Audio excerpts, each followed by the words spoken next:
Your life belongs to you. Your life does not belong to the state. You hear me, President Obama? Your life belongs to you.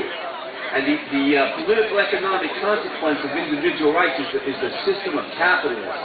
The system of individual rights that protects an individual's right to freedom of speech, freedom of religion, freedom of your own mind, freedom of intellectual expression, the right to own property, the right to start your own business, retain your profits.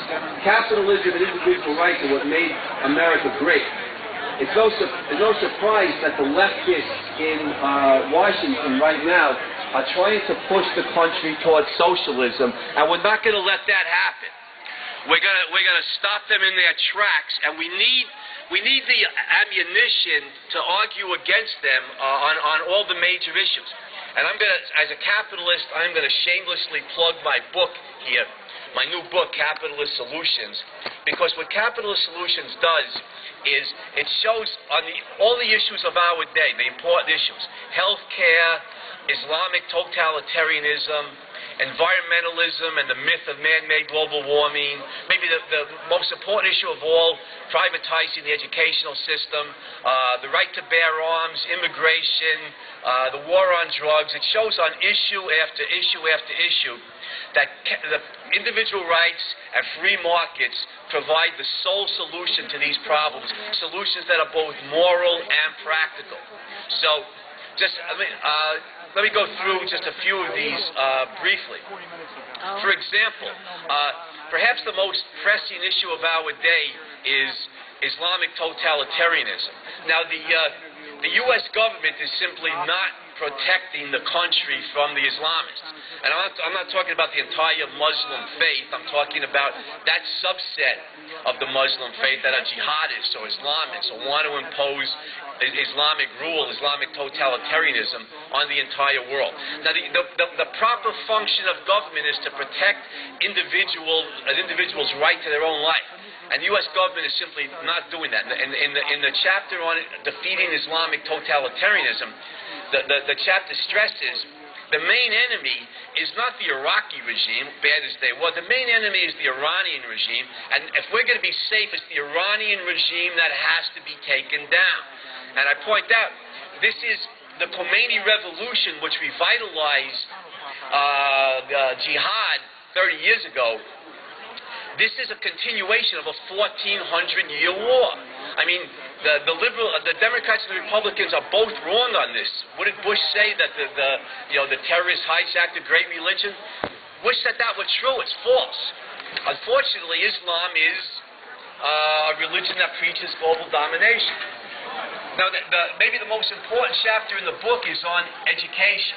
We must take the school system back from the leftists. And one of the lies that the left has perpetrated for decades, if not for centuries, is that prior to the imposition of government education in this country, roughly 1850, that education in the United States was poor. Now, I've shown in this chapter that the chapter on privatizing the educational system, that education in the United States prior to the imposition of government schooling was outstanding, much better than it is today. You have all the facts and figures here to support that. Now, on medical care, of course, the present U.S. government is pushing us towards socialized medicine. Right now, American medical care is the best in the world. And I think the statistics show that. We have to keep or move towards a free market of medical care. We have to move towards a free market of health care. The U.S. government is trying to turn this country into Sweden or Norway or Germany.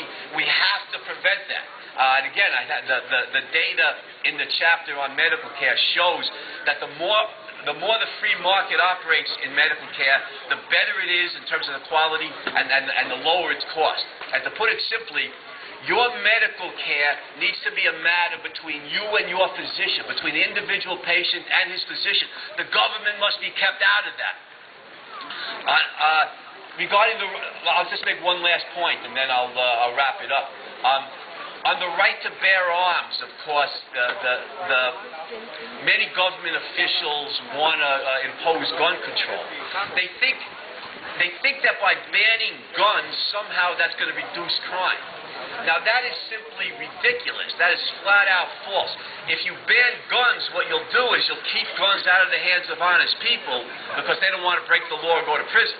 But you can't keep guns out of the hands of criminals any more than prohibition could have kept alcohol out of the mouths of people, or the war on drugs keeps drugs out of people's hands. You can't keep guns out of people's hands. And the economic principle, of course, is if something is in demand, that is, if people want it and have the money to buy it, that money can be made by supplying it, and gun runners will sell guns to criminals. We need to put guns in the hands of honest people and train them. Hey, Bob, how you doing? You can continue to vote. How to use it. They have the right to defend themselves from criminals. And if guns are in the hands of honest people, if an individual's right, an honest person, an honest individual's right to own guns is protected, what that does is, one, it makes crimes more difficult to perpetrate. You'll see less crime. The statistics show that. And of course, in cases where there are crimes, there'll be more instances where it's the perpetrator who's maimed or killed, not the defendant. And remember who criminals tend to prey on. The primary victims of criminals are women and the elderly. Criminals are such heroes, you understand. They prey on women and the elderly. Well, if honest people, including women and the elderly, own guns and know how to use guns, their right to their own life is protected. So we need to protect it. So I'll just wrap up by saying that on issue after issue, capitalist solution shows that by protecting an individual's rights, this is what provides the solutions, both moral and practical, to every major issue of our day. And we have to stress this to the politicians. The Republicans may be marginally less bad than the Democrats, but they're still not that great on this. We have to stress to them that it's the principles of individual rights and free markets that will resolve every major problem in the United States in a way that's both moral and practical. Thank you.